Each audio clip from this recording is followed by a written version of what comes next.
Mi amigo y también un maestro, un amigo de la vida y maestro de conocimientos, el doctor Marcelo Carlos Romero, quien es fiscal de instrucción de la ciudad de La Plata, ¿no? Les doy la bienvenida a todos ustedes, son más de 1.200 asistentes, y lo cual nos honra a nosotros, esperemos estar a la altura de las circunstancias para poder evacuar todas las consultas y abarcar pero de modo concreto la temática planteada, ¿no?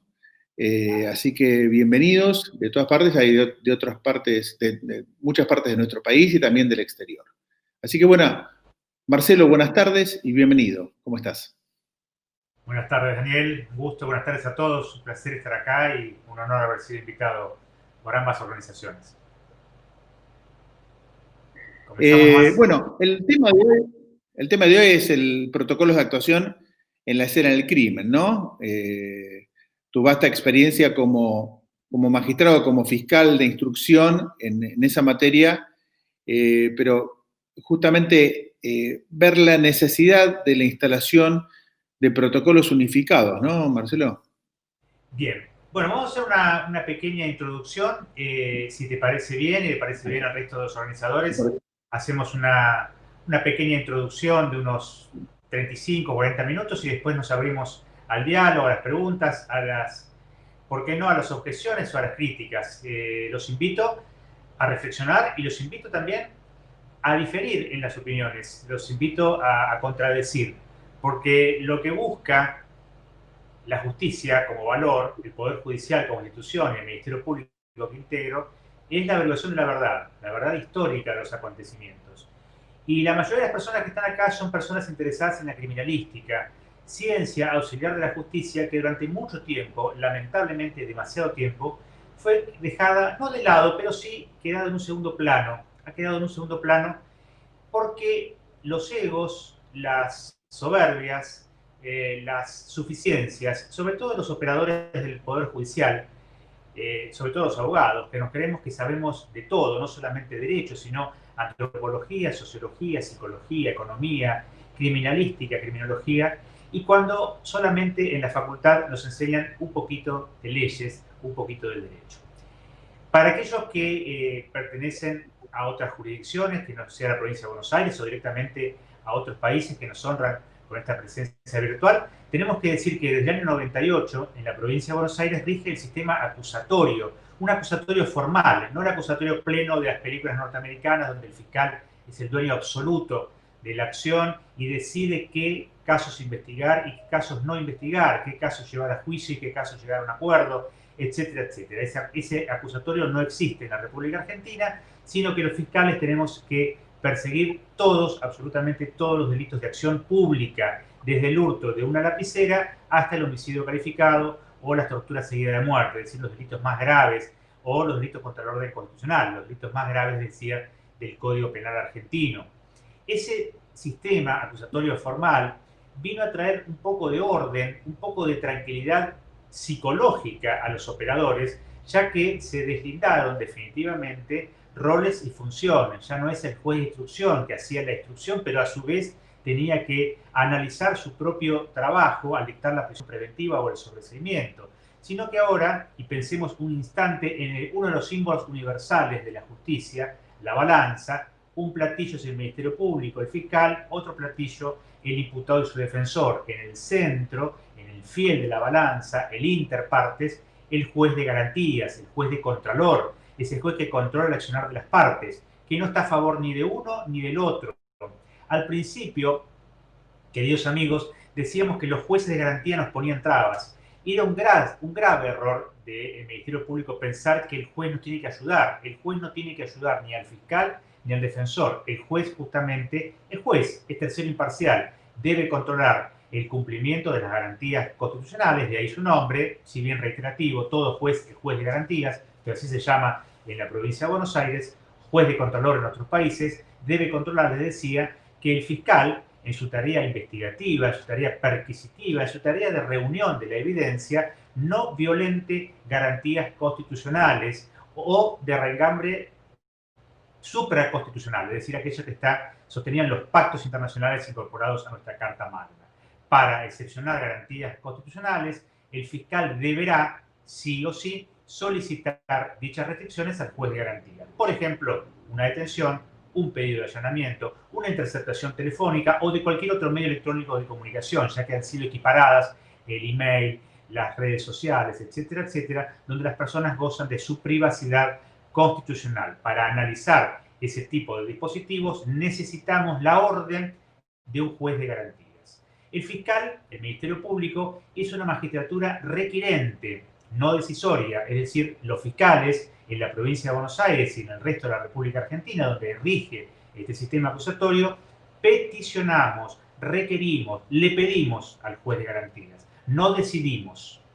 Más allá de todas las notaciones que se puedan escuchar en los medios de comunicación, que cada día han aumentado sus páginas, si bien ya el papel no existe, el diario papel, pero sí han aumentado sus espacios en lo que sea en la materia policial y la materia judicial, por aumento de la criminalidad, por supuesto, pero también por aumento del interés que tiene la comunidad y por el estrépito público que causa el crimen, el delito, la violación de la ley penal a la sociedad toda, no solamente a las víctimas. En esta tarea, a partir de ese año 98, ya pasaron 22 años, parece que fue ayer, un soplo. Sin embargo, Daniel, desde aquellos primeros pasos que fueron difíciles porque hubo que reemplazar una tarea policial que se venía llevando desde hace muchísimos años, donde el juez de instrucción de entonces, el juez penal, como se llamaba en la provincia de Buenos Aires, delegaba absolutamente toda la instrucción del expediente, de la causa o del sumario en la policía de la provincia de Buenos Aires. Policía que hasta ese momento todavía no había sido desmembrada en varias especialidades, sino que era una sola y había ciertas especialidades, pero era una sola policía. Ahora tenemos varias subdivisiones dentro de la policía que ya vamos a hablar. Le dije que fue difícil porque, claro, había una seria resistencia por parte de los jueces a perder protagonismo, no poder, porque el juez sigue siendo el director del proceso, el dueño del proceso. El fiscal es solamente el director de la investigación, es decir, una de las partes del proceso, como es la investigación penal preparatoria, y después, eventualmente, sostener la acusación en el juicio oral. Pero el juez sigue siendo, y va a seguir siendo, por lo menos en esta parte del mundo, el amo del proceso, el dueño del proceso, el director del proceso, y el que en definitiva su decisión importa. Esto quiero que les quede claro, porque los fiscales no decidimos, no es una decisión del fiscal cuando la persona recupera su libertad, como también no es una decisión del fiscal, aunque sí su petición, cuando la persona es detenida. No es una decisión del fiscal allanar un domicilio, sí su petición, etcétera, etcétera. Dejemos la historia, vayamos un poquito a este presente, que es bastante complicado. Es decir, si el Poder Judicial está entre las instituciones más desprestigiadas de la República Argentina, y me atrevería a decir de muchos países de la región, es por sus propios deméritos. O sea, es culpa nuestra, para hablar en argentino. Es responsabilidad exclusivamente nuestra. No voy a encontrar ni buscar responsables en la oficina de al lado. No voy a decir ni las presiones, ni que los medios, ni que los políticos, nada por el estilo, porque si no hay que dedicarse a otra cosa. Aquel magistrado que no soporte una presión mediática, política o de cualquier otro estilo, de cualquier otro motivo, de cualquier otro origen, se tiene que dedicar a otra cosa y hay muchas cosas para hacer para los abogados. Presión tiene un neurocirujano cuando trepana un cráneo. Presión tiene un profesor cuando tiene que enseñarle los primeros pasos a sus alumnos. Presión tiene un ama de casa cuando tiene que hacer las compras y no le alcanza el dinero. Esas son presiones. No que me llame un periodista, no que me llame un político. Y si realmente me molesta, no atiendo el teléfono. Así están las cosas hoy y así hay que dejar un poco de esas excusas que escucho lamentablemente a demasiados magistrados esgrimir. Las presiones existieron siempre, desde el Senado romano al pretorio hasta nuestros días. El que no pueda tolerarlos, repito, se tiene que dedicar a otra cosa. Lamentablemente no existen protocolos de actuación unificados, sino que se aplica la regla argentina, cada maestrito con su librito. Los fiscales en la provincia de Buenos Aires actuamos por turnos, algunos casos quincenales, en otros casos semanales, como en La Plata, y en los departamentos del conurbano son mucho más cortos, 3 o 5 días, atento el aumento increíble que hay en esas zonas, o creíble, mejor dicho, de la criminalidad. Es decir, los fiscales con 5 días ya tienen suficiente como para trabajar los 3 meses que les separa el próximo turno. Trabajamos codo a codo con todas las subespecialidades policiales, es decir, con la policía de seguridad, la policía uniformada, la que ustedes ven en la calle, en los patrulleros, en las motocicletas, en las bicicletas, caminando, a bordo de los celulares, de los camiones, etc. El policía uniformado, el policía de seguridad, es el que realiza la prevención y también la represión de los delitos. Trabajamos asimismo con la policía de investigaciones, es decir, los detectives, aquellos que no usan uniforme, que están muchas veces mimetizados, con pelo largo, con barba o con ropas que no permitan su identificación policial. Trabajo peligroso si lo hay, cuando muchas veces tienen que participar encubiertos en el narcotráfico o en otras figuras del delito organizado. Y fundamentalmente lo que hace al interés de esta charla con la policía científica, es decir, con los peritos, con los especialistas en todas las ramas de la criminalística y otras ciencias auxiliares de la justicia y del Ministerio Público para la averiguación de la verdad. Les decía que lamentablemente no tenemos protocolos unificados, sino que cada fiscal, de acuerdo a su conocimiento, a su experiencia, va formando una suerte de cuadernillo de reglas para que el personal policial las conozca de antemano como directivas generales para su actuación en cada uno de los expedientes que le toque actuar.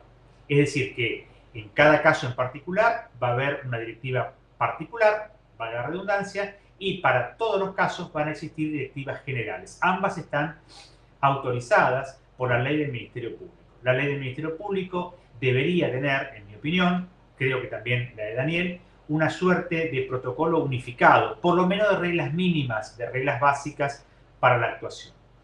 ¿Por qué la necesidad de tanto protocolo? La palabra de moda ahora con la pandemia, hay protocolo para todo, hasta para tomar un vaso de agua. Pero en esto les puedo asegurar que somos pioneros, más allá de todos los protocolos que existen ahora. Se necesita un protocolo de actuación en la investigación de los hechos criminales. Cuando hablaba del desprestigio que tiene la justicia, en muchos casos se debe a hechos de corrupción que lamentablemente existen. No voy a hacer aquí defensas corporativas de la institución a la que pertenezco. Existen y son muy lamentables. Son los menos, son realmente los menos los ejemplos de corrupción. La inmensa mayoría de los magistrados judiciales y de todo el personal judicial somos personas que no cometemos delito. No significa que no nos equivoquemos, no significa que no cometamos errores, pero no cometemos delito y no somos corruptos. Ahora, aquellos que sí lo son y que sí cometen delito, lamentablemente manchan la institución y la perjudican enormemente y por mucho tiempo. Esa es una faceta del desprestigio. Pero otro desprestigio en el que lamentablemente estamos todos, otra faceta del desprestigio, es nuestra ineficiencia y nuestra ineficacia. Y en materia penal, queridos amigos, les puedo asegurar que todo nace en la escena del crimen. Todo comienza a funcionar mal o defectuosamente en la escena del crimen, más allá de nuestras buenas intenciones, más allá de las buenas intenciones del personal policial, más allá de las buenas intenciones de los peritos que no pertenecen a las policías o a las fuerzas federales de seguridad, sino al propio Poder Judicial, que también son brillantes, que también son nuestros auxiliares y que también son nuestros colaboradores directos, pero muchas veces cometemos errores en la misma escena del crimen.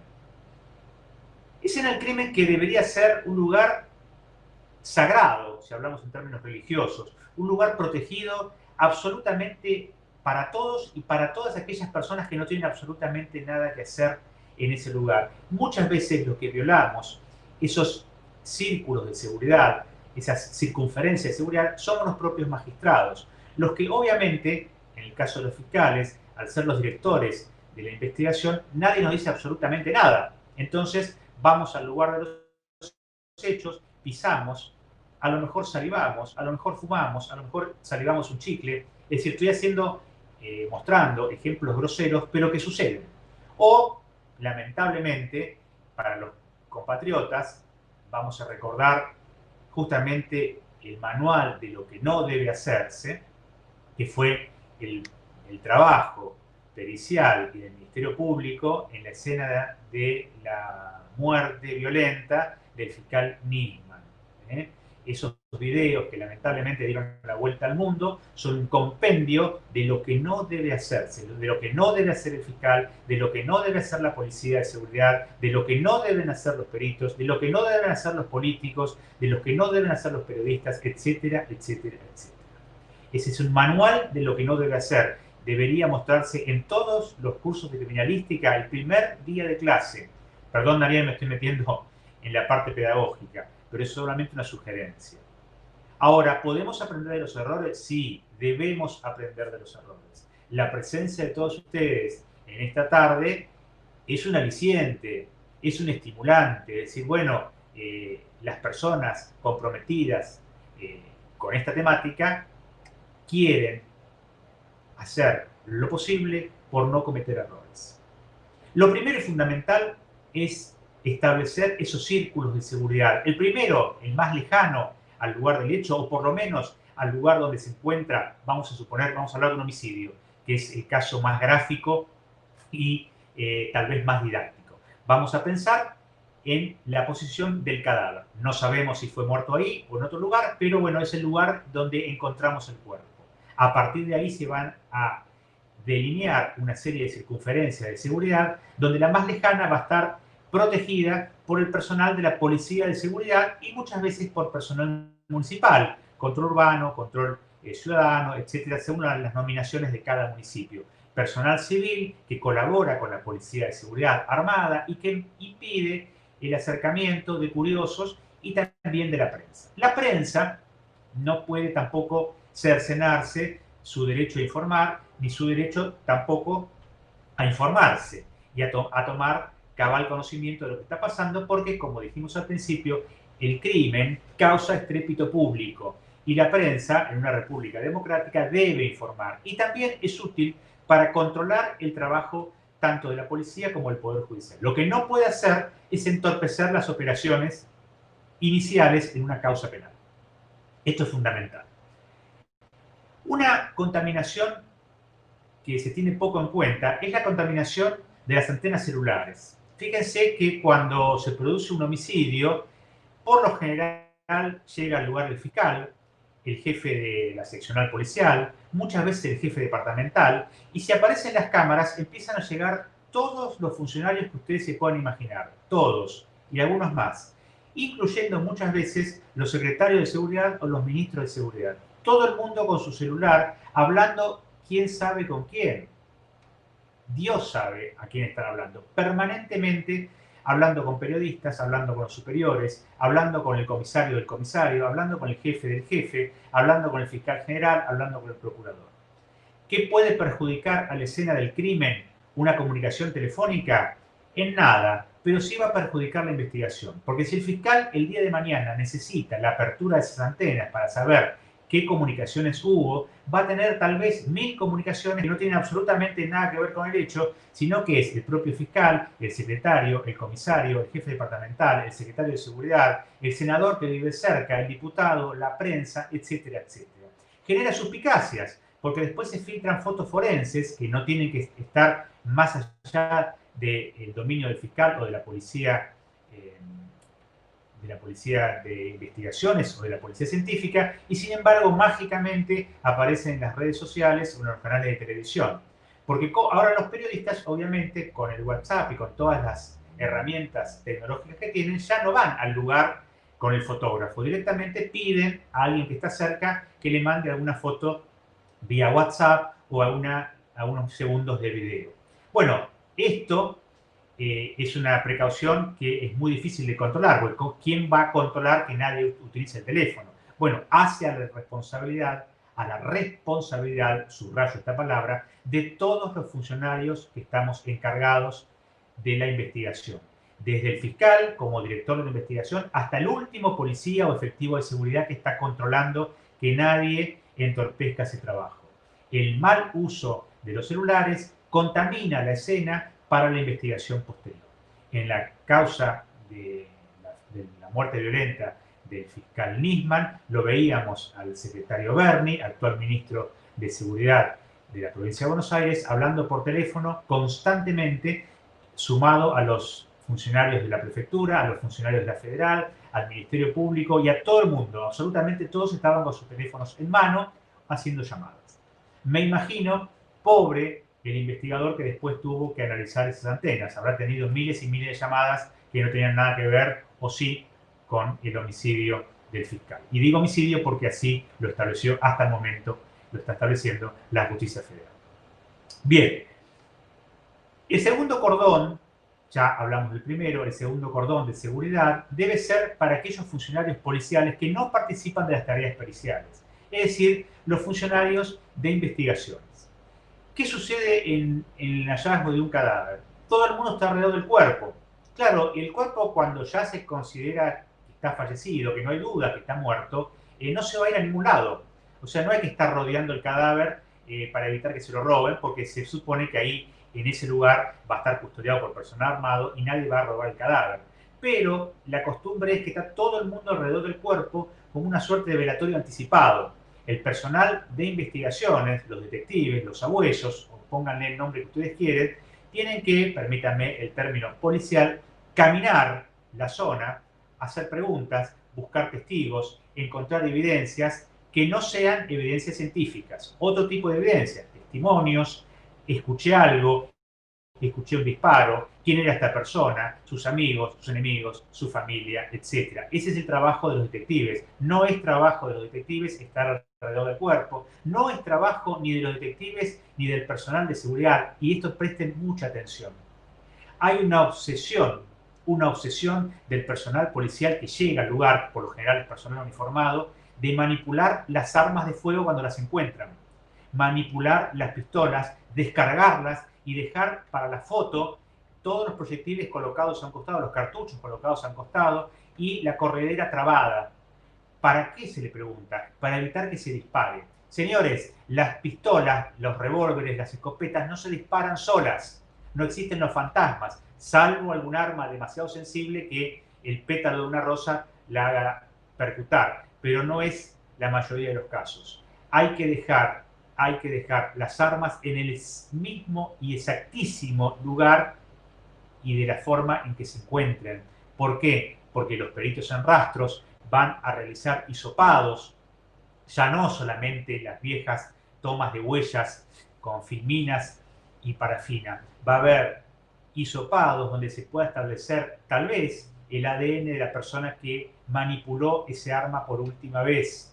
Si encontramos el arma colocadita para la foto con todos los cartuchos en fila y con el cartelito que dice secuestro, ya sabemos que va a ser un secuestro, no es necesario poner el cartelito. Eso es otro problema que tenemos. El marketing policial, la obsesión por sacar las fotos de los detenidos, las fotos de las armas, las fotos de los secuestros, las fotos del cadáver. Las fotos vienen después, cuando el caso está por lo menos medianamente esclarecido. Entonces ahí vienen las fotos, ahí vienen las felicitaciones, ahí vienen los pedidos del fiscal que lo hacemos al ministro para que el personal sea felicitado a fin de año. Pero no antes, no antes. Y si tenemos presión del periodista amigo, le decimos pedísela al fiscal. Pedir la foto al fiscal y el fiscal en su momento se las dará, porque las causas son públicas. No podemos mandar la fotito de la pistola o del revólver con los cartuchos cuando estamos analizando a ver qué es lo que pasó, si la persona la mataron o se suicidó, o si el revólver fue colocado en su mano para simular un suicidio, etc.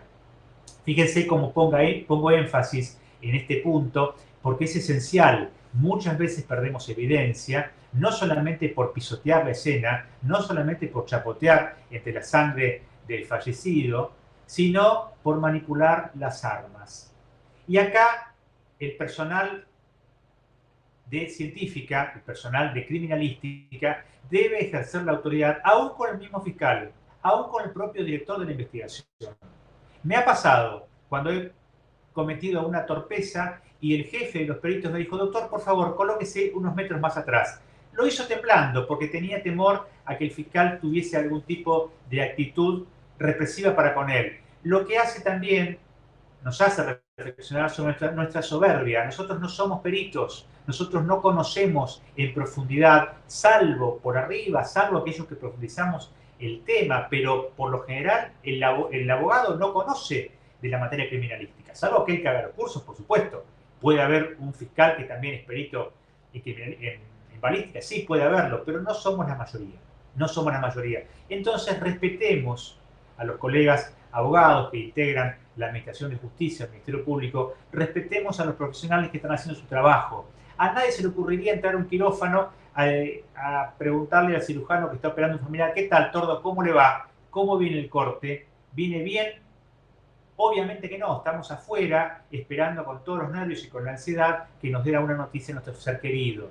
Bueno, acá no es lo mismo, pero tenemos que tener el mismo respeto por ese profesional que nos va a ayudar a llegar a la verdad, nada más y nada menos, a llegar a la verdad histórica de los acontecimientos. Ahora, ese desprestigio no solamente perdura por no llegar a la verdad, sino que muchas veces llegamos a la verdad de forma ineficiente desde el punto de vista legal. Estoy hablando de las nulidades, es decir, hacemos las cosas sin los recaudos necesarios, sin mantener, por ejemplo, la cadena de custodia, ya esto lo van a hablar en los cursos, qué significa la cadena de custodia, sin convocar a un testigo cuando es posible, dejando constancia en las actas cuando no es posible conseguir un testigo porque estamos en el medio del campo o en una zona peligrosa donde nadie quiere ser testigo, entonces dejamos constancia del acta de procedimiento, tarea del personal de policía de investigaciones, no tarea del perito que simplemente llena las planillas de protocolo, o tarea del personal de seguridad cuando se les pide colaboración para, como decimos en la jerga, escribir.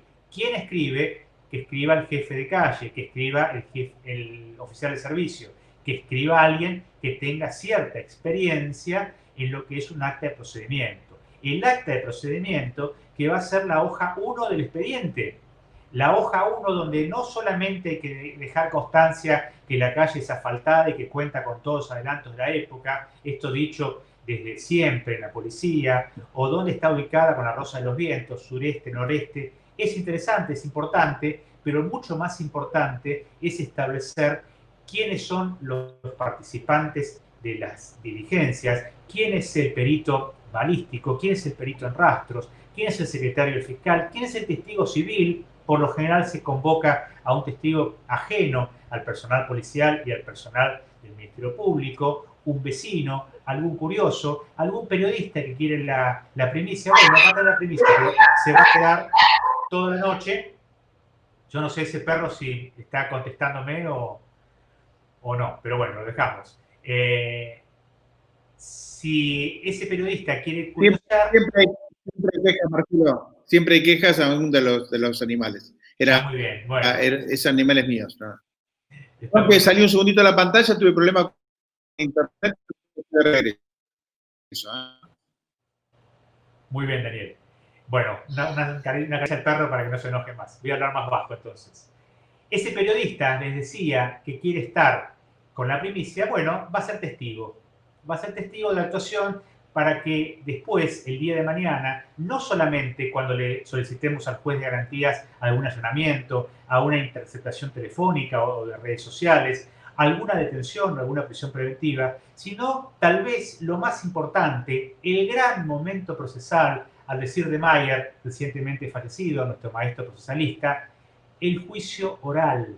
El juicio oral. Porque cuando ustedes terminen su trabajo en el lugar del hecho, van a decir, bueno, elevo el informe y me quedo tranquilo. No, falso. De aquí a 2 años, con suerte, o a veces a 3, o a veces a 4, los van a volver a llamar para que se sienten solitos frente al tribunal, pero también frente al fiscal y al defensor, en el mismo lugar donde se sientan los imputados, es decir, el banquillo de los acusados, para relatar nuevamente el trabajo que realizaron 2 años atrás y que a lo mejor entre aquel día y el del juicio oral hubo 10 homicidios más, o 20 o 100. Entonces, la importancia de tomar nota, la importancia de hacer su propia carpeta pericial, independientemente de la carpeta que eleven al magistrado requiriente, la importancia de tener su propia grabación de video, sus propias fotografías, independientemente de las placas fotográficas que van a ser incorporadas al expediente, para el día de mañana tener, nadie le va a exigir memoria, pero sí le va a exigir exactitud, sobre todo cuando van a poder nuevamente compulsar las actuaciones. Fíjense la tarea del criminalista, lo importante. No solamente colabora con el Ministerio Público, y colabora es una expresión amarreta, porque en realidad el fiscal ahí está de espectador. No solamente analiza la evidencia en el lugar del hecho, no solamente evalúa y da conclusiones en el informe pericial, sino que después, tal vez mucho tiempo después, tiene que defender su trabajo en el juicio oral. Si fracasamos en la escena del crimen, no llegamos a la verdad. Si fracasamos en la cadena de custodia y en el respeto a las normas procesales, fracasamos en la investigación penal preparatoria y tenemos nulidades. Al tener nulidades, va todo a foja cero, y al ir a foja cero es una suerte de derrota, porque lo que se tiene que volver a hacer seguramente ya está destruido. Imaginemos una autopsia realizada previa exhumación 3 meses después. Obviamente que se va a poder hacer, de hecho se hace, pero las características tanatológicas del cadáver, obviamente, no es necesario que yo se lo explique, van a ser las mismas. Lo mismo con una pericia balística, lo mismo con una pericia de ADN, cuando ya tal vez el único elemento que teníamos para cotejar desapareció, etc. Los ejemplos son multiplicados por millones. Entonces, piensen que en la escena del crimen no termina todo, sigue en el informe pericial y va a concluir en el juicio oral. Y muchas veces, lamentablemente, muchas veces hay nulidad del propio juicio y hay que volver a hacer el juicio y nuevamente los pueden volver a convocar, valga la redundancia, para demostrar su trabajo, para hacer valer a lo que se están formando hoy, es decir, su ciencia, ya no diría auxiliar, sino protagonista de la investigación criminal. Y el juicio oral no es como en las películas, sino que hay sobreactuación, sí la hay, por supuesto, de los abogados que estamos ahí, hay mucha lucha de egos, hay hoguera de las vanidades, pero hay una suerte también de, voy a utilizar un término muy argentino, me lo guardo, los tienen a los saltos y muchas veces ponen en duda las partes su formación profesional. ¿Por qué? Porque del lado del fiscal van a estar seguramente cubiertos, del lado de la defensa van a tener que atacar cualquier cosa, aún su propia credibilidad, aún sus propios conocimientos, aún su propia experiencia. Entonces, para esto también hay que prepararse, no solamente para el trabajo de campo, sino tal vez para el trabajo más difícil para alguien que no está acostumbrado al foro, que es justamente entrar al ring de los abogados, que es un ring distinto al de boxeo, donde las trompadas muchas veces no se ven venir y donde a veces las malas artes también existen. Esto hay que reconocerlo y me imagino que los colegas que están en la sala virtual lo van a reconocer, seguramente entre alguna sonrisa o mueca. Bien, ¿cuál es el vínculo? Estamos llegando ya a los 35 minutos. ¿Cuál es el vínculo que tiene que tener el criminalista con el fiscal? Es un vínculo fluido, es un vínculo permanente, es un vínculo de necesaria intercomunicación. ¿Es necesario que el fiscal vaya al laboratorio? Sí. ¿Es necesario que el fiscal vaya al laboratorio o al gabinete? ¿Es necesario que el criminalista le explique los avances de su trabajo pericial? Es importante también que el criminalista se acerque a la fiscalía para dar explicaciones en un lenguaje llano. Y si no hay un lenguaje llano, que el fiscal pueda traducirlo a un lenguaje que se pueda entender por todos. ¿Por qué? Porque los requerimientos del fiscal, los pedidos del fiscal, deben bastarse a sí mismos. Es decir, deben ser entendidos por todos, aún sin conocer el expediente. Esa es una de nuestras obligaciones. Nuestros requerimientos deben bastarse a sí mismos. Entonces, la terminología técnica que ustedes utilizan debe ser traducida. Nosotros tampoco hablamos muy fácil, al contrario, complicamos bastante las cosas. Pero necesitamos que el juez, que es el que en definitiva decide, tenga un cabal entendimiento de lo que estamos haciendo y de lo que queremos probar. ¿Se puede llegar a la verdad siempre? No, lamentablemente no. Hay casos que quedan impunes. No quedan impunes por la inteligencia de los criminales. Afortunadamente no tenemos muchos criminales inteligentes, son criminales improvisados y dejan muchas pistas. Ahora, si esas pistas las vamos arruinando con nuestras torpezas, sumado a las torpezas del propio criminal, la torpeza sigue inclinándose en la balanza hacia la impunidad. Es decir, no podemos probar o generamos duda y todos sabemos que la duda beneficia siempre al imputado. Entonces, desde el minuto cero, desde el primer policía, desde el primer agente de tránsito, desde el primer agente de control urbano que hace el contralor del no ingreso de curiosos, desde ese instante, desde la llegada del primer efectivo policial al lugar de los acontecimientos o al lugar de investigación, vamos a hacer después las diferencias, o lo harán en los respectivos cursos, desde ahí tenemos que tener el máximo de los cuidados. ¿Por qué? Porque la investigación preparatoria no es solamente la tarea investigativa, la tarea perquisitiva, la tarea de reunión de evidencia, no es solamente una tarea donde el fiscal hace lo que quiere con el control del juez. No, piensen en la balanza. Está el defensor. El defensor está del otro lado mirándonos con lupa, esperando que nos equivoquemos, esperando que ustedes se equivoquen, esperando que ustedes cometan alguna falta en una notificación, en algún error administrativo para pedir la nulidad. Un trabajo científico perfecto, analítico, profundo, científico, puede quedar arruinado, es decir, inutilizado por una nulidad, porque falta la firma en la hoja de ruta, porque no se protegió la cadena de custodia, aunque ustedes no hayan cometido ninguna ilegalidad, aunque ustedes no hayan tenido la más mínima mala intención, aunque ustedes hayan hecho las cosas perfectamente bien, pero en esto se olvidaron o en esto el fiscal se equivocó y perdimos todo ese trabajo a lo mejor de meses. En algunos casos se puede rehacer, en otros no, que esto es lo grave. Y el defensor, cumpliendo con su tarea constitucional de la defensa en juicio, la sagrada defensa en juicio, nos está mirando con lupa. Y está bien que así sea. ¿Por qué está bien que así sea? ¿Por qué una cuestión administrativa puede generar que una causa se caiga a pique? Porque no puede haber duda, cuando se trata de condenar a una persona. Todos somos inocentes hasta que una sentencia condenatoria firme diga lo contrario. Y esa sentencia debe ser monolítica, no puede tener grietas, porque si tiene grietas, seguramente en un tribunal superior, en recurso de casación o en los tribunales superiores, va a ser modificada o va a ser directamente casada, anulada, o directamente va a existir un nuevo juicio. ¿Qué quiero decirles con esto?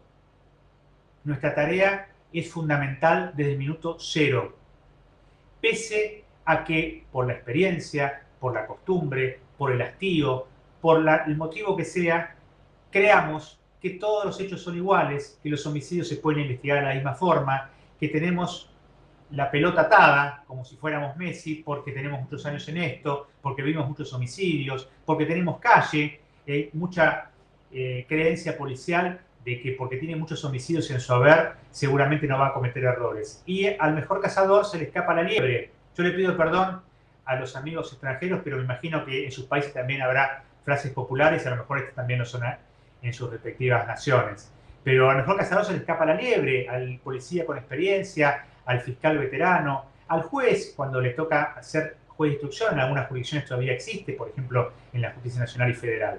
Es decir, si analizamos los casos con responsabilidad, con profesionalismo y exagerando, subrayo, exagerando las medidas de precaución para evitar cualquier error en la recepción de la prueba y en la recepción de la evidencia, seguramente vamos a llegar a buen puerto.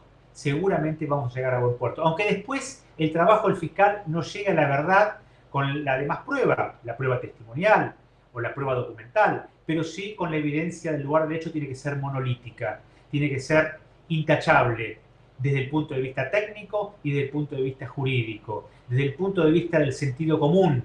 Es decir, si se descartan hipótesis en el cuadro de situaciones, esa pizarra donde tenemos signos de pregunta, si se descartan desde el minuto cero la hipótesis del suicidio, por ejemplo, bueno, no investiguemos el suicidio. Instruyamos a los detectives, a los sabuesos, a que el suicidio lo descarten. Cada rato hago referencia al caso Nisman. Si está descartado el robo, no sigamos con el robo. No seamos testarudos.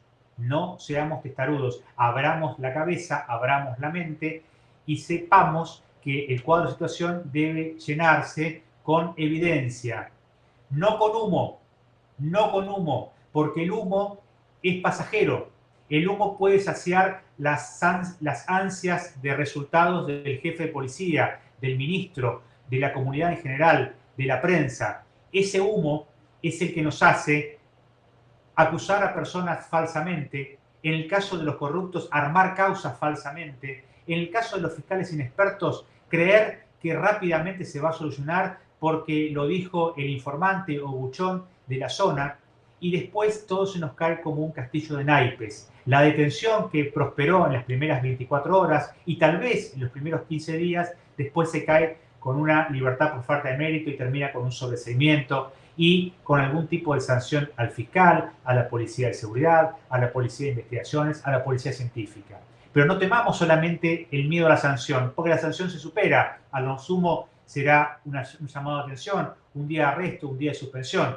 Pero después tenemos que seguir trabajando y tenemos que seguir mirando la cara a la víctima que representamos, a la comunidad que también representamos, porque la comunidad también está agraviada por un delito, pero la víctima, la que confía en nosotros, la que cree que de nuestra mano, de nuestra investigación, va a llegar a hacerse justicia, se va a ver defraudada. Y esa defraudación, queridos amigos, es la peor derrota que podemos tener en nuestras carreras. Ustedes como criminalistas, ustedes como auxiliares de la justicia, los colegas que trabajan en el Ministerio Público, o si hay colegas fiscales o jueces en la sala, también como requirentes o decisores. Y eso es, lamentablemente, uno de los mayores porcentajes de nuestro descrédito, de nuestro desprestigio, de nuestro demérito. Entonces, la conclusión optimista es que se puede revertir.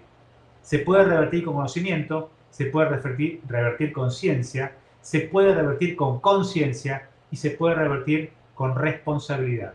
Repito lo que les dije al principio, el hecho que haya tantas personas escuchándome a mí, indigno en este caso de que haya tantas personas escuchándome, pero espero estar a la altura, es un buen comienzo. Gracias por toda la atención. Bien, Marcelo, hay dos o tres cosas que plantearon en el transcurso de tu charla que son muy importantes. Una de ellas tiene que ver con la manipulación de las armas. La manipulación de las armas no es solamente la experticia en el manejo del arma, que primero que si el arma está en el lugar y si nadie la toca, el arma sola no se va a disparar, ¿no? Pero además de eso, las armas, además del aseguramiento del arma para que no se dispare, está la cuestión de las huellas papilares, las huellas, los residuos de fluidos humanos, orgánicos, y además lo que se conoce hoy como el ADN touch. Entonces hay que tener muchísimo cuidado en la manipulación de un arma porque justamente son elementos que pueden vincular a quien tomó el arma. Otra de las cuestiones que hicieron referencia al arma hablaron de microscopía electrónica de barrido. La microscopía electrónica de barrido solo se usa para saber si hay residuos de disparo por los compuestos del fulminante, plomo, bario y antimonio, en fusionados, que es lo que se conoce como partículas características. Y es una prueba irrefutable de que la mano de la persona que ha dado positivo estaba cerca del arma al momento del disparo, no que disparó. Ese es otro tema que hay que tenerlo muy, muy claro. Ahora, si no tienen ningún residuo, es que la mano no estaba cerca del arma al momento del disparo. Y hay una acotación que quiero hacer, Marcelo, que no hay crímenes perfectos, lo que hay son investigaciones imperfectas, ¿no? Todo el mundo se queja de la justicia y habla de la puerta giratoria, pero en realidad esto se refiere al hecho de que las investigaciones no están a la altura de las circunstancias. O sea, lo que hay que no es esclarecer los hechos, sino probarlos. Probarlos, o sea, la verdad científicamente demostrable, agregaría yo, a la verdad que vos planteabas. Desde el punto de vista criminalístico, la verdad científicamente demostrable es lo que tenemos que llegar porque es lo irrefutable. Pero era todo lo que quería acotar, ¿no? Hay muchísimas, hay preguntas y lo que queremos abrir de alguna manera, si vos te parece, es al espacio de preguntas, ¿no? Sí, por supuesto. A ver, voy a ir acá. Por supuesto, todos dicen impecable tu disertación, muy criterioso, una charla muy sincera, realmente las opiniones son muy buenas, ¿no? Como era de esperar. Acá dice, en el observatorio subimos información para las víctimas. Hay 2 o 3 puntos que podemos instruirlos en el caso de que estén dentro de la escena antes de que llegue la policía. Acá es el observatorio, no alcancé a leer antes, el observatorio debe ser de víctimas de los hechos o algún observatorio de esos. Si me lo... en este caso es Patricia Obeid, que me dice, que comenta esto. Sí, es ¿No? una muy buena pregunta. 2 o 3 puntos. Muy buena pregunta, por eso. Marcelo, tu palabra. Sí, gracias. Es una muy buena pregunta la que hizo la participante. Sí, la víctima, obviamente que cuando imaginemos una escena violenta en una casa, en el interior de una casa, obviamente que lo primero que hace cuando hay una persona herida de bala o fallecida es intentar reanimarla, es aflojarle la camisa, llamar a un médico, llamar a la ambulancia, etcétera, etcétera. Es muy difícil pedirle a una víctima que no realice estas acciones. Ahora, en la medida de lo posible, cuando no estamos hablando de un homicidio o de un homicidio que se está produciendo con la víctima cerca, en la medida de lo posible instruir a las víctimas a no tocar absolutamente nada de lo que ya se tocó. Obviamente no se puede hacer nada, sí dejar constancia, esto lo toqué, esto lo corrí, para evitar después tener ideas equivocadas de la escena del crimen o de la escena donde termina el hecho, y que se aparte inmediatamente de la zona cero, la zona donde está el cuerpo, por ejemplo, para evitar más aún la contaminación. Lo mismo a los sistemas de emergencia, es decir, cuando la persona todavía está con vida, se llama a la ambulancia que uno está suscrito o al sistema público de sanidad, al 107 en Provincia de Buenos Aires. Entonces, también se le recomienda a los médicos alterar lo menos posible, por supuesto, primero está la vida, si todavía hay posibilidad de salvarla, de lo que es la escena del crimen. Pero es muy importante, sobre todo los observatorios de víctimas y los centros de atención a la víctima, distribuir cartillas para la protección de la escena del crimen, cuando no es un crimen, cuando no es un hecho como un homicidio, por ejemplo, cuando es un robo, cuando podemos analizar evidencia de una puerta forzada, cuando podemos analizar evidencia de rastros en una caja fuerte, o en una cómoda, en una mesa de luz, o en utensilios de cocina. Es muy útil y muy importante la pregunta, porque es un gran aporte que hacen los sistemas de protección a la víctima, las oficinas de atención a la víctima que ya están en toda la provincia, para que la investigación llegue a buen puerto. Y sí, coincido contigo, quiero aclarar lo de la prueba que lleve a la verdad científicamente comprobable. Eso es justamente lo que tiene que hacer un fiscal con la ayuda del criminalista. Así que adhiero 100% tus preguntas y agradezco tu reflexión. Lo que es la prueba objetiva, claro, la prueba objetiva, ¿no es cierto? Es decir, lograr a los fines de establecer lo que es la secuencia fáctica, es decir, la hipótesis más probable dentro de las posibles, fundada en la evidencia objetiva, ¿no? Esto es esencial. Hay varias preguntas. Acá dicen que hay un protocolo para unificado del Ministerio Público de levantamiento y conservación. En realidad, más de que de levantamiento y conservación, pero es más de preservación. Los protocolos que hay pedidos por el Ministerio de Justicia, Nación y demás. El tema es que en muchos casos los protocolos tienen que ser regionales, o sea, no podemos hacer un protocolo para toda la nación argentina, por ejemplo, porque tenemos realidades distintas entre Salta y Tierra del Fuego, por ejemplo, solamente por cuestiones climáticas, ¿no? Y además porque hay delitos que son regionales, ¿no?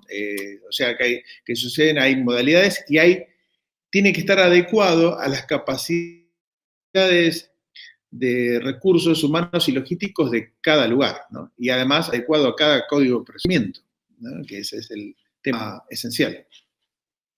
Sí, yo creo que es importante que haya, estos protocolos existen y de hecho los usamos y por supuesto los respetamos, pero es importante también el protocolo que les indicamos al principio, ¿no? Para el personal, no para el personal de policía científica, que obviamente, y el personal de criminalística, que los conoce. Obviamente no le voy a decir a un perito cómo debe preservar la evidencia, justamente él es el que me enseña a mí sobre esto. Pero sí hay que instruir al personal que no es de policía científica, que es de seguridad, que no tiene por qué conocerlo, pero debe conocer que no debe manipularse un arma. Ahí estoy viendo en el chat un muy buen aporte. No debe manipularse un celular, no tiene que manipularse un celular, debe quedarse en el lugar. El celular no va a salir caminando. Hasta ahora tiene de todo, pero no le han hecho patitas, o sea que no se va a ir, tampoco tiene alas. hay que dejarlo como está, prendido, apagado, porque no solamente podemos tocar la investigación en las huellas, sino que vamos a ver su contenido. No debe apagarse, no va a estallar, no es una bomba. Y si hay un material sospechoso, hablando de bombas, deberá convocarse al personal adecuado, que es la brigada de explosivos, y no tocar nada. Hay una obsesión por tocar y por, no sé, demostrar que sabemos de armas, que sabemos cómo se descargan las pistolas, o cómo se traban las correderas, o cómo se descarga un tambor en un revólver. No sé por qué, realmente es un problema para psiquiatras, porque también le pasa a los fiscales. No, le digo, les pasa porque no me pasa, yo no soy de tocar las armas, pero todo el mundo quiere tocar las pistolas y desarmarlas, hacer traca, traca, traca, traca y que salten los cartuchos. ¿Por qué? No lo sé. No lo he logrado en 22 años de fiscal. No he logrado que no toquen las armas. Y no he logrado, y ahora está a full el tema de que le saquen fotos, que no le saquen fotos a los detenidos. Fíjense qué tontería. Le sacan fotos a los detenidos para promocionar detenciones. Entonces aparece el personal policial y ahora los ponen de espalda. Pero con la misma ropa y con los mismos tatuajes y con la misma gorrita que después van al reconocimiento en rueda. ¿De qué sirve taparles la cara Claro. si después el defensor va a decir, bueno, lo vimos en todos los medios con la fotito que se sacaron en la comisaría detenido con esa cruz invertida que tiene en la pantorrilla derecha? Ese tatuaje que evidentemente va a tornar nulo un reconocimiento en rueda. Hay que explicarle a la comunidad, a los fiscales, que podemos hablar, que tenemos la libertad de hablar de nuestros casos, no así los jueces. Los fiscales debemos explicarle a la comunidad que se tapa el rostro de los imputados no para protegerlo y no para que no los escrachen, sino para proteger el reconocimiento en rueda de personas. Porque si sale por todos los medios, en vivo, por internet o por Instagram, evidentemente no vamos a poder hacer ningún tipo de reconocimiento en rueda de personas. Falta mucha capacitación, pero también falta mucho sentido común, Daniel. Falta sentido común porque esto que estamos hablando no es necesario un protocolo. No es necesario que yo lo diga por escrito. No es necesario que llame al comisario y diga, comisario, no saque fotitos. Y el comisario va a decir, me lo pide el ministro. Dígale al ministro que no saque fotitos, que saque otro tipo de fotitos, que haga otro tipo de videos, pero no esto. O que pongan siempre lo mismo. O que destaquen al personal. Me parece muy bien que destaquen al personal. Que aparezca la foto del personal que procedió a la captura. Me parece muy bien que aparezca la foto del personal que tuvo un intercambio de disparos. Me parece muy bien que esté con nombre y apellido. Y me parece muy bien que a fin de año lo destaquen y le aumenten el sueldo. Pero no que saquen la fotito con el preso. Me parece que no es mucho pedir. Exactamente. Acá hay una pregunta que es muy tecnológica, pero va al caso que tiene qué hacer con el teléfono celular en la escena del crimen. En principio, el teléfono celular es susceptible de pericias papiloscópicas y pericias genéticas.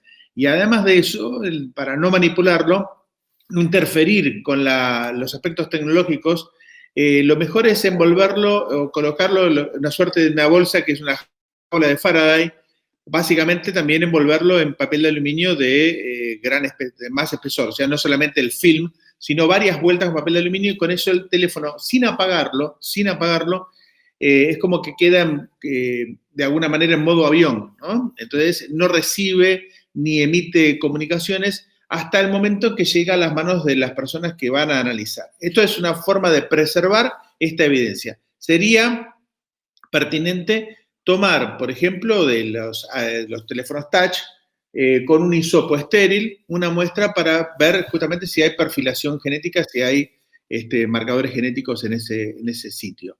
Y luego de eso, la conservación con papel de aluminio, ¿no? Bueno, hay muchísimas preguntas. Dice que hay manuales básicos de actuar para el Programa Nacional de Criminalística. Es verdad, estos manuales pero son genéricos.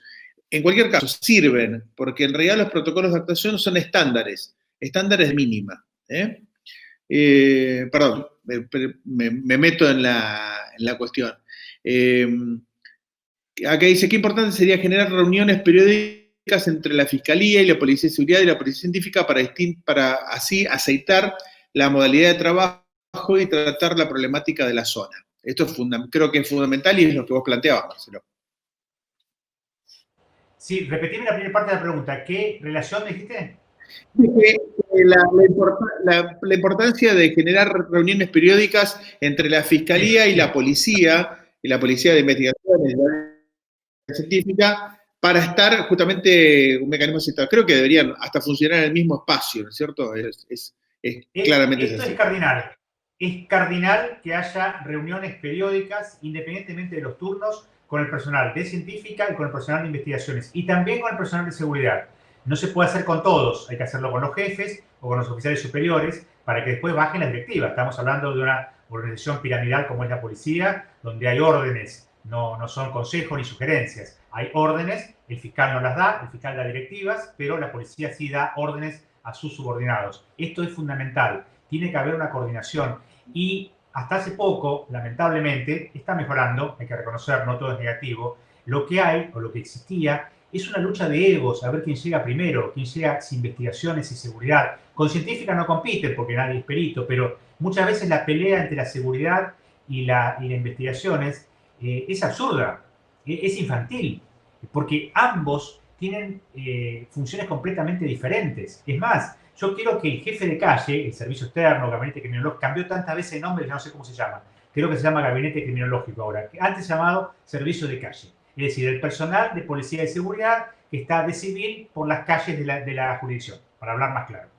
Ese personal que conoce la jurisdicción, que son las personas de confianza del titular, del comisario, tienen que estar en contacto directo con la policía de investigaciones, con los abuesos. No pueden estar por caminos separados. Y deben compartir información. Deben compartir información.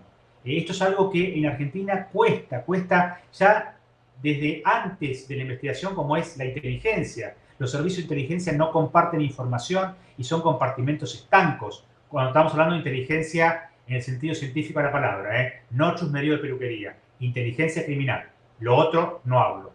La inteligencia criminal debe crear la comunidad y compartir la información. Lo mismo las policías, las especialidades policiales. Porque los fiscales después reconocemos a todos. Esto es importante. Reconocemos a todos. Desde el primer agente que llegó y preservó debidamente el lugar, hasta el jefe de la policía científica y el jefe de investigaciones que nos trajo la evidencia suficiente como para pedirle al juez los requerimientos de detención o prisión preventiva.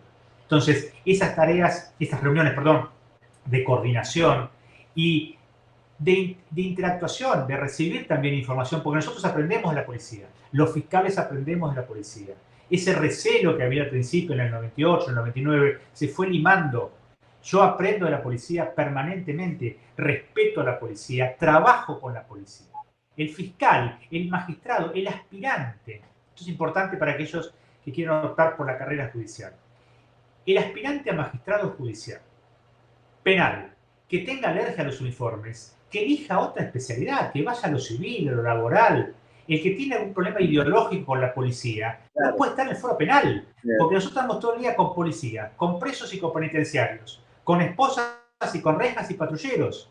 O sea, aquel que tiene un problema ideológico con la policía y no lo puede superar, es respetable que elija otra especialidad o que se ponga del lado de la defensa particular. Entonces va a estar permanentemente criticando al personal policial. No va a poder defender policías, pero no trabaja en el Ministerio Público porque va a tener un valladar imposible de sortear. Nosotros trabajamos con la policía. Trabajamos con la policía. Se lo digo a los colegas defensores. No es que yo sea pro policía. Yo tengo amigos policías. Si tengo que investigar a un policía no me tiembla el pulso. Y si tengo que pedir la detención de un policía tampoco. Pero trabajo con ellos y me apoyo en su conocimiento y en su experiencia. Esto es importante decirlo y quiero destacarlo, Daniel. El fiscal en todas las partes del mundo donde ejerce la investigación, que es en la gran mayoría, trabaja con el personal policial. Es más, en los países anglosajones, el fiscal tiene sede en el precinto, en la comisaría. Hay una oficina dentro de la comisaría que es para el fiscal, permanentemente en contacto con los policías. Cuando se inició la reforma, te agradezco, seguramente alguien... Te agradezco que lo digas. Te agradezco que lo digas. Eso es fundamental que se sepa que es así, que no solamente vos pensás así, ¿no es cierto? Que es esencial que este cambio de mentalidad, ¿no es cierto? De integración. No hay otra forma, Daniel, no hay otra forma, porque me acuerdo en el 98 se hablaba, los ideólogos del código, que la justicia no podía policizarse. Me cuesta, son esos términos inventados del abolicionismo, que no había que policizar el proceso, que había que judicializarlo. Y obviamente, si está en el Poder Judicial, está judicializado. Con la policía trabajamos todos los días, salvo, obviamente, cuando está sospechado el personal policial, que se releva, obviamente, y se trabaja directamente con los peritos del Poder Judicial. Eso es lógico, obviamente. Es como si tuviese que investigar a un compañero mío de la Fiscalía. Exactamente. Una de las cuestiones que acá plantean dice que el personal policial que arriba al lugar contamina mucho la escena. Es cierto, lo que habría que darle, los cursos que habría que dar al personal policial de seguridad, en realidad deberían ser todo lo que no deben hacer. Es decir, presentar el lugar y preservarlo. Es tan sencillo como eso, ¿no? Acá pregunta, ¿quién es la autoridad máxima en la escena del crimen? ¿Quién dirige? Por favor, bien, tu palabra. Si me permitís, porque hay una señorita, Romina, que me pregunta por qué tanto recelo con la prensa. No, todo lo contrario. Al contrario, los fiscales debemos dar información a la prensa. Lo que no podemos hacer es trabajar con la competencia, para la competencia de ustedes, la primicia, la fotito por WhatsApp por izquierda. Eso no podemos hacerlo. Y tampoco lo pueden hacer los policías. Es decir, la competencia la tienen que hacer ustedes en el campo. Es decir, ustedes competirán con el medio rival. Nosotros le damos información a todos. No tengo recelos con la prensa, al contrario, soy un fiscal considerado mediático, de perfil alto, bastante figuretti, y cuando puedo dar información la doy completa, pero a todos por igual. Le doy las fotocopias de las actuaciones a todos, y si se pueden dar las fotos, a todos. No adelanto y no tengo preferencias, porque ahí sí estaría incumpliendo con mi función. Eso es lo que quise hacer referencia. Le agradezco la pregunta porque valía corregirlo. La prensa colabora con el Poder Judicial y el Ministerio Público cuando no entorpece las funciones. Al contrario, ayuda muchas veces a encontrar una persona desaparecida, ayuda muchas veces a encontrar un prófugo, ayuda a que la gente tome conciencia y se presente espontáneamente en las fiscalías como testigo. Sirve y de mucho. No podemos meternos en sus picardías. Las picardías las tienen que dirimir entre ustedes y, bueno, conseguirán la foto de otra forma, no pidiéndola al personal policial y no a los fiscales. Y nosotros, los integrantes del sistema judicial y del sistema penal, todo, tampoco podemos concederse. Eso es nada más la única aclaración que hago. ¿Quién es el director de la investigación en la provincia de Buenos Aires y donde rige el sistema acusatorio? Es el fiscal del Ministerio Público. El titular, el fiscal de turno, es el que dirige la investigación. El fiscal no es el juez, no es juez ni realiza tareas jurisdiccionales, pero sí realiza las tareas de investigación y de reunión de evidencia. La autoridad máxima es la del fiscal. Esto no significa que el fiscal sepa más que los peritos. Esto no significa que el fiscal tenga más experiencia que los abuesos. Esto no significa que el fiscal tenga que andar armado. Ahora que está de moda que los funcionarios estén armados, los fiscales no tenemos que ir armados a los lugares de los hechos y tenemos que respetar las reglas de seguridad.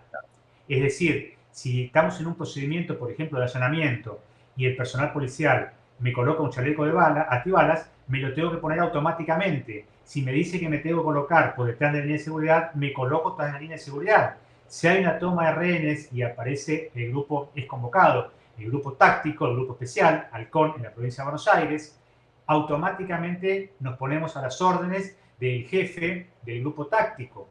Es decir, tenemos que tener, lo que decimos siempre, sentido común. Que yo sea el fiscal de turno, que yo sea la autoridad, no significa que pretenda, por mi soberbia y mi suficiencia, saber más que el jefe del grupo Halcón, o ponerme el chaleco y entrar primero. Es decir, la figuración, de la cual yo soy abanderado, tiene límite. El sentido común, el respeto a los demás profesionales y el respeto al proceso, justamente para el éxito de la investigación.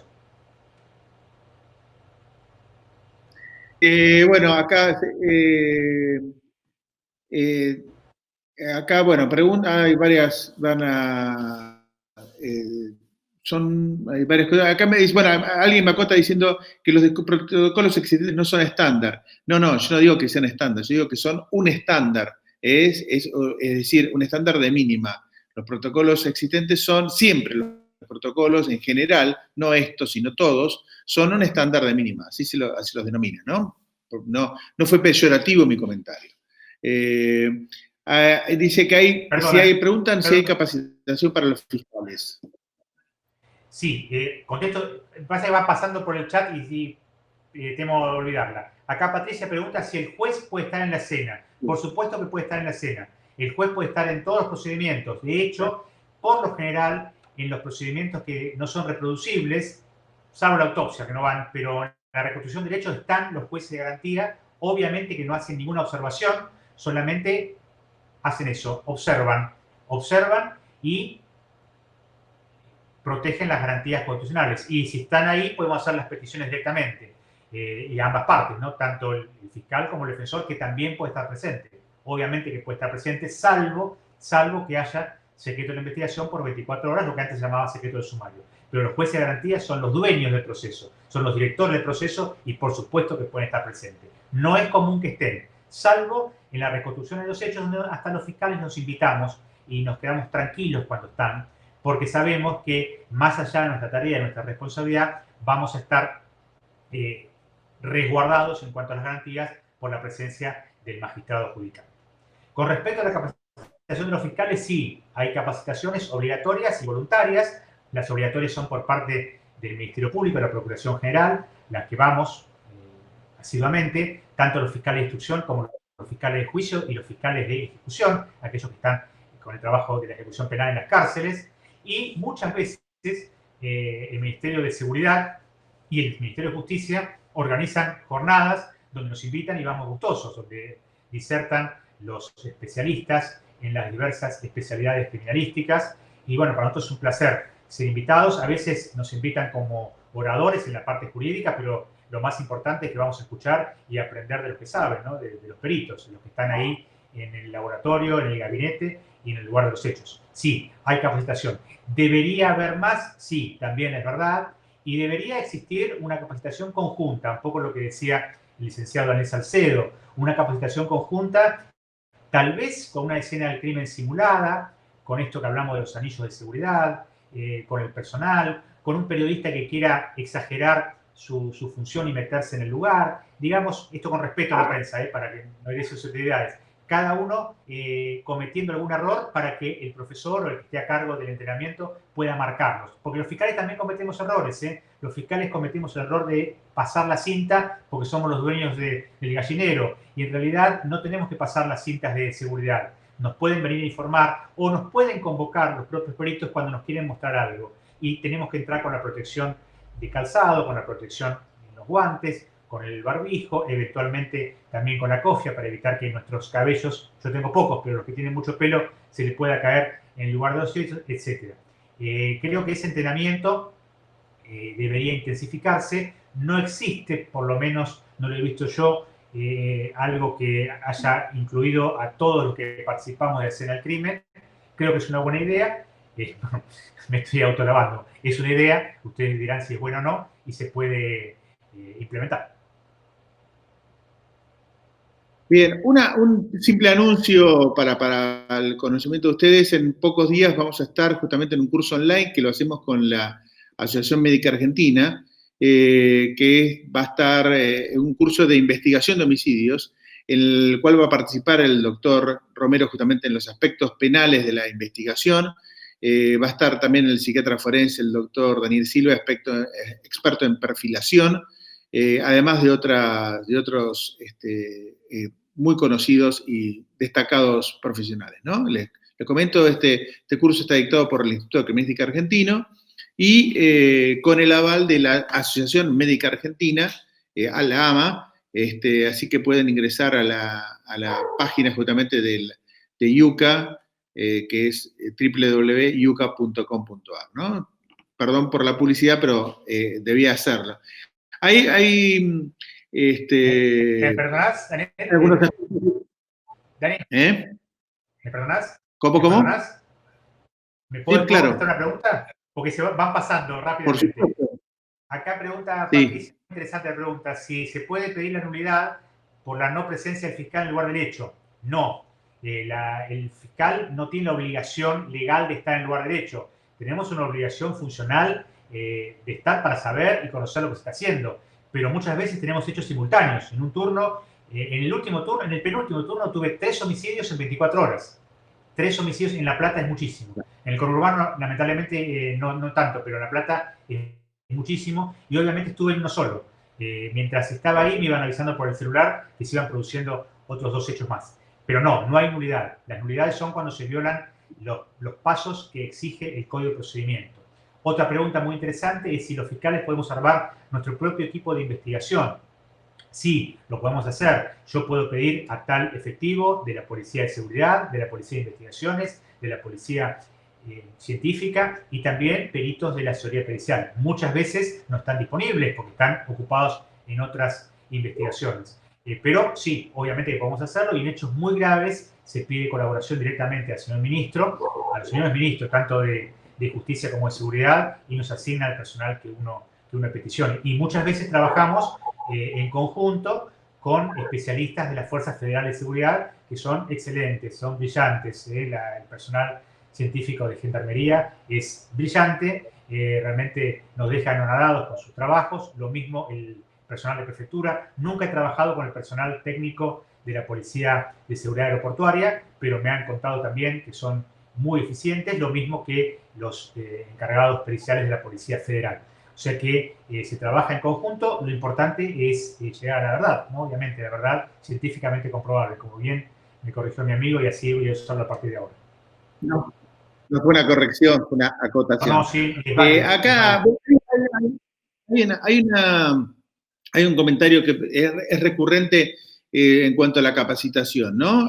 Y hay una frase que la usan en real los grupos tácticos, el GSG-9 alemán, que es el grupo táctico, digamos, su lema es entrenamiento duro, combate fácil. Y creo que esta frase lo resume absolutamente todo. O sea, quien se entrena debidamente está a la altura de cualquier escenario, por más complicado que sea, ¿no? Esto es, yo creo que la formación y la capacitación es justamente nuestro norte, lo que debemos tomar como doctrina, ¿no? Es decir, un punto fijo en el horizonte hacia donde debemos encarar, sobre todo en estas cuestiones que son tan técnicas, tan científicas, y que tenemos que estar preparados porque el crimen está permanentemente mutando, ¿no? Sí, acá el doctor Ceballos, Jorge Álvarez Ceballos, ¿puedo cantar nada más? ¿Tenemos tiempo? Sí, claro. El doctor Jorge Álvarez Ceballos me pide una opinión sobre las condiciones más que precarias de los médicos forenses. Sí, es verdad. Hiperprecarias, dice el doctor. Es verdad, es terrible. Sí, doctor, es verdad. Los médicos realmente son héroes, el trabajo que hacen, el trabajo heroico. Invitaría a la prensa a recorrer las morgues, cómo trabajan. Las condiciones son paupérrimas y, sin embargo, siempre están cumpliendo con los plazos que les imponemos para contestarnos, para informarnos, y cuando no llegan a completar el informe, nos llaman por teléfono y nos dicen: doctor, quédese tranquilo, el suicidio está claro, doctor, es un homicidio acá en la China, y nos explica con palabras claras y sencillas. Yo siempre destaco, y acá que no se ponga celoso el resto de los profesionales, pero destaco a los médicos cómo simplifican lo más complicado de la creación, que es el ser humano. Cómo con un dibujito nos explican cómo funciona el corazón, el riñón o el hígado. Y nosotros, los abogados, para decir un vaso con agua, decimos un recipiente cilíndrico vidriado que contiene un elemento incoloro, inodoro, insípido, que se dice que es agua pero que no me consta. Los abogados complicamos lo sencillo y los médicos hacen sencillo lo complicado. Así que, doctor, mi reconocimiento en su persona a todos los médicos forenses que trabajan con nosotros, tanto de la Policía Científica como del resto de las fuerzas de seguridad y también de la asesoría pericial de tribunales. Siempre han cumplido y siempre están. O sea, siempre están. Tenemos Navidad, Nochebuena, Día de la Patria, sábado y domingo están ahí en la morgue con su trabajo realmente difícil. Así que gracias. Sí, no, es realmente así, y creo que, bueno, en realidad no hay en general, ¿no? O sea, las cuestiones de investigación se exigen, hay mucha exigencia y siempre son pocos los recursos disponibles para estar a la altura de los avances tecnológicos. O sea, si bien ha habido saltos cualitativos, estos no deben ser esporádicos o espasmódicos, ¿no? Sí tiene que haber una continuidad en la capacitación y en la inversión de equipamiento y justamente en los recursos humanos también, recursos humanos capacitados, ¿no? Por eso a veces colapsan los médicos o cualquier área justamente por exceso de trabajo, ¿no? Es muy complicado, pero creo que esa es la respuesta es esa, ¿no? Tiene que haber una inversión permanente, ¿no? Tal cual. Eh, Bueno, yo a ver, quedo a disposición de todos y no hay ningún inconveniente en que pueda mandar mi email porque hay un montón de preguntas que van a quedar sin responder, para contestar las preguntas que sean pertinentes. O me ofrezco para volver a charlar cuando ustedes lo dispongan. sí, son muy puestas, quedamos abiertos en esto, quedan abierto el canal justamente a través de la Asociación Médica Argentina, a través de IUCA, ¿no es cierto? Como para que ustedes realicen todas las consultas que les parezcan pertinentes y las contestamos. De hecho, en el transcurso del curso, no es solamente las charlas, las capacitaciones, sino que también hay foros de modalidad Zoom, ¿cierto? Donde participan y hacen preguntas y repreguntas sobre las clases dadas. O sea, no es solamente la clase, sino que es también una suerte de repaso permanente con respuesta a todas las dudas planteadas. Así que en eso, bueno, quedamos a disposición. Siguen, acá están felicitándote por todos lados, creo que lo alcanzás a leer, ¿no es cierto? Y realmente les agradecemos, a mí también, yo simplemente he coordinado, ¿no? La charla ha sido tuya, Marcelo. Y realmente las veces que hemos podido trabajar juntos, eso sí lo quiero destacar, ¿no es cierto? Desde mi rol policial y tu rol de fiscal, realmente tuvimos muy buenos resultados y aprendimos el uno del otro. Eso es fundamental, ¿no? Y confiamos justamente por el profesionalismo puesto. Así que sin tirarnos tantas flores, pero realmente, realmente ha sido un placer siempre trabajar contigo, ¿no? Muchas Y te gracias, dejo las Daniel. palabras del cierre a ti. Sí, muchas gracias a Daniel por tus palabras. Bueno, tampoco plagado de exageraciones, pero sé que son del corazón por la amistad que tenemos y el respeto mutuo que nos dispensamos. A todos ustedes que están del otro lado de la pantalla, bueno, estoy muy agradecido y muy honrado. Solamente pedía estar a la altura de las circunstancias de esta institución que me convoca y que me honra cada vez que me toca hablar. Veo que les ha gustado la exposición por los comentarios. Hay muchas preguntas que lamentablemente no pude contestar, pero estoy a disposición, les repito. Soy simplemente un fiscal, uno más, de la provincia de Buenos Aires. Sí les quiero decir que sin especialistas en criminalística, no podemos llegar a la verdad. No podemos llegar a la verdad. Con poco, sabiendo un poco de derecho, con mucho sentido común, con muy poca suficiencia y con mucha humildad, vamos a mejorar. Si alcanzamos esos objetivos, creo que el prestigio de la justicia va a subir a unos escalones. Pero lo más importante, le vamos a dar auténticas respuestas a la comunidad, que en definitiva es la única destinataria de nuestros aciertos y desatinos. Muchas gracias y hasta la próxima. Muchas gracias y buenas noches a todos ustedes por la participación y el respeto que han tenido entre ustedes mismos por los comentarios. A algunos se han respondido entre ustedes las preguntas. Así que les agradecemos mucho su participación y los esperamos en el curso de investigación de homicidios que próximamente estará comenzando, como les decía, organizado por IUCA junto con la Asociación Médica Argentina. Muchas gracias y buenas noches. Cuídense, quédense en casa.